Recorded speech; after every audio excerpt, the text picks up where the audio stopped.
संक्षारण।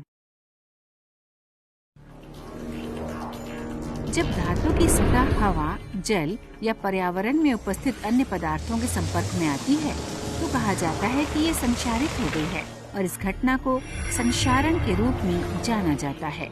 लौह और इस्पात के मामले में संक्षारण की प्रक्रिया को जंग लगना भी कहा जाता है। कुछ मामलों में संक्षारण लाभदायक भी होता है, जैसे कि एल्यूमीनियम में। हवा के संपर्क में आने पर एल्यूमीनियम की सतह एल्यूमीनियम ऑक्साइड की एक पतली एकल सतह द्वारा लेपित हो जाती है, जो सतह एल्यूमीनियम की सतह पर दृढ़ता से चिपक जाती है और उसको सुरक्षा प्रदान करती है। इसलिए निर्माण कार्य में एल्यूमीनियम का इस्तेमाल व्यापक रूप से किया जाता है।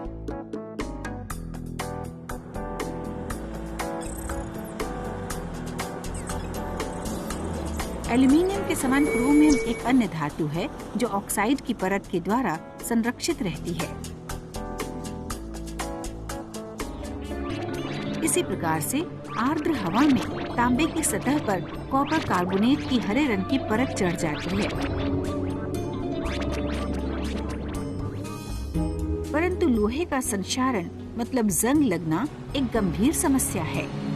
हर वर्ष इस प्रकार से क्षतिग्रस्त लोहे और इस्पात की संरचनाओं को बदलने में बहुत मात्रा में पैसों का व्यय होता है। आइए उन परिस्थितियों का पता लगाते हैं जिनके कारण लोहे में जंग लगता है। 3 परख नलियां लें और उन्हें A, B और C का लेबल लगाएं। हर एक में लोहे की साफ कीलें डालें। परख नली A में थोड़ा सा जल डालें।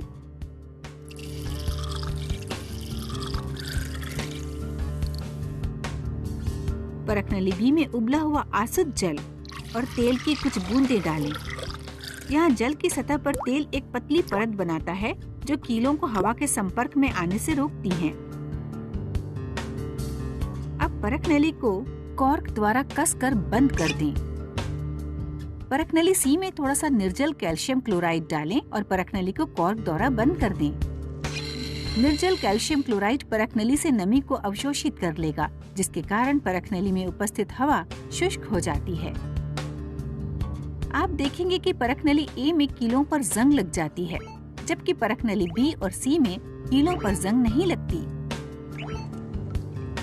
परख नली A में कीलें हवा और जल दोनों के संपर्क में हैं। परख नली B में कीलें सिर्फ जल के संपर्क में हैं, क्योंकि तेल की परत उन्हें हवा के संपर्क से बचाती है। जबकि परख नली C में कीलें शुष्क हवा के संपर्क में हैं, क्योंकि निर्जल कैल्शियम क्लोराइड परख नली से नमी को अवशोषित कर लेता है। अतः ये निष्कर्ष निकाला जा सकता है कि लोहे पर जंग लगने के लिए हवा और जल दोनों आवश्यक हैं। सामान्य तापमान पर जब लोहा आर्द्र हवा के संपर्क में आता है तो ये ऑक्सीजन के साथ धीरे धीरे अभिक्रिया करता है और फेरिक ऑक्साइड Fe2O3 बनाता है। फेरिक ऑक्साइड हवा से जल के कुछ अणुओं को अवशोषित कर लेता है और आयरन ऑक्साइड Fe2O3XH2O की भूरी लाल परत बनाता है, जो धातु की सतह से आसानी से चूर चूर होकर निकल जाती है। एल्यूमीनियम के विपरीत ये एक सुरक्षात्मक परत का निर्माण नहीं करती, परंतु धातु की सतह को लगातार भंग करती जाती है, जिसके कारण धातु की क्षति होती है। अक्रिय धातु जैसे कि स्वर्ण, चांदी और प्लैटिनम इन धातुओं की अभिक्रियाशीलता श्रेणी में निम्न है, इसलिए इनका आसानी से संक्षारण नहीं होता। गंधिता। आप सभी को जानकारी है कि यदि एक दिन के लिए पके हुए भोजन को खुले में छोड़ दिया जाए तो यह खराब हो जाता है। यदि भोजन पकाने के तेल और मक्खन को खुला छोड़ दिया जाए तो क्या होता है? क्या यह भी खराब हो जाता है? हाँ, यह खराब हो जाता है और इस प्रतिकूल परिवर्तन को सामान्यतः विकृत गंधिता के रूप में जाना जाता है। सामान्य शब्दों में शब्द विकृत गंधिता भोजन के इस तरह से खराब होने का उल्लेख करता है कि यह अवांछनीय हो जाता है और सामान्यतः सेवन के लिए असुरक्षित होता है। जब लोग कहते हैं कि भोजन खराब या बासी हो गया है, तो वे वास्तव में विकृत गंधिता का जिक्र कर रहे होते हैं। हालांकि यह शब्द सामान्यतः वसा और तेलों से जुड़ा हुआ है। आइए हम खाद्य पदार्थों की विकृत गंधिता के पीछे के रसायन विज्ञान का अध्ययन करें। विकृत गंधिता शब्द का उपयोग दो विभिन्न प्रक्रियाओं का वर्णन करने के लिए किया जाता है। एक ऑक्सीकरणीय विकृत गंधिता, दो जल अपघटनीय विकृत गंधिता। ऑक्सीकरणीय यानी ऑक्सीडेटिव विकृत गंधिता। ऑक्सीकरणीय विकृत गंधिता अवांछनीय गंधों और स्वादों के संदर्भ में होता है, जो तब विकसित होते हैं जब UFAS अथवा असंतृप्त फैटी एसिड युक्त तेल और वसा हवा के ऑक्सीजन के संपर्क में आते हैं। इन वसा और तेलों के ऑक्सीकरणीय विघटन के दौरान ऑक्सीजन इन अणुओं में उपस्थित आबंधों के साथ अभिक्रिया करके एल्डिहाइड और कम आणविक भार वाले कार्बोक्सिलिक अम्ल बनाता है। वसीय अम्ल यानी फैटी एसिड से इन यौगिकों का निर्माण वसा और तेलों के अप्रिय स्वाद और गंध के लिए जिम्मेदार है। तो एक रसायनज्ञ इस समस्या का समाधान कैसे करता है?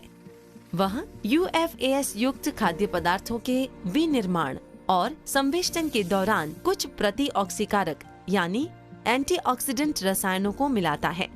खाद्य पदार्थों के संवेष्टन यानी पैकेजिंग के दौरान निष्क्रिय वातावरण बनाने से भी विकृत गंधिता की रोकथाम होती है। यह बताता है कि चिप्स के बैग में चिप्स को भरने से पहले नाइट्रोजन गैस क्यों भरी जाती है। हम अपने अगले प्रकरणों में से एक प्रकरण में जल अपघटन यानी हाइड्रोलाइटिक विकृत गंधिता का अध्ययन करेंगे। सारांश में हमने विकृत गंधिता से संबंधित निम्नलिखित पहलुओं का अध्ययन किया है। 1. विकृत गंधिता यानी बासी होना क्या है। 2. दो प्रकार की विकृत गंधिता और 3. विकृत गंधिता की रोक।